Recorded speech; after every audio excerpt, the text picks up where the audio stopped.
Rencontre Macron-Meloni, la NUP accuse le président de « complaisance avec le fascisme ». Le président de la République s'est entretenu avec la nouvelle première ministre, soulevant l'indignation de certains députés de la NUP. Le cliché d'Emmanuel Macron serrant la main de la nouvelle présidente italienne du Conseil, Giorgia Meloni, à Rome, fait réagir. La photo, publiée sur le compte Twitter d'Emmanuel Macron, est accompagnée d'un message « En européen, en pays voisins, en peuples amis, avec l'Italie nous devrons poursuivre tout le travail engagé », peut-on lire. Réussir ensemble, avec dialogue et ambition, nous le devons à notre jeunesse et à nos peuples. Notre première rencontre à Rome, Giorgia Meloni, va dans ce sens.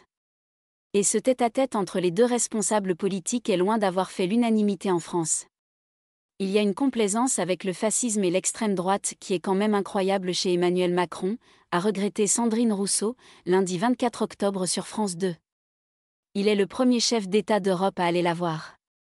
On aurait pu marquer la désapprobation, le fait que nous ne coopérons pas avec des régimes qui se revendiquent de l'histoire de Mussolini, a fustigé la députée écologiste.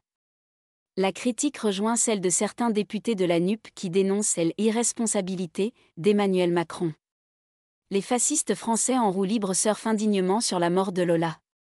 Ils essaiment partout en Europe, a dénoncé Mathilde Panot, présidente du groupe La France Insoumise à l'Assemblée nationale. Que fait Emmanuel Macron ?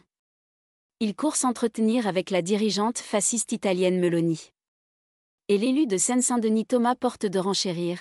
Partout ce week-end, des nervis identitaires accompagnés de néo-nazis ont manifesté dans les rues du pays en poussant des cris racistes.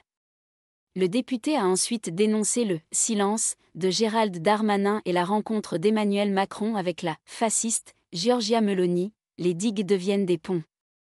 De l'autre côté de l'échiquier politique, le candidat à la présidence du Rassemblement national, Jordan Bardella, estime sur LCI que cette rencontre devrait nous rassurer. On a cherché à infantiliser les électeurs italiens en expliquant que les postes fascistes étaient aux portes du pouvoir. Puis on se rend compte que tout se passe bien. J'espère que ce gouvernement italien réussira à endiguer cette vague migratoire que subit l'Europe tout entière.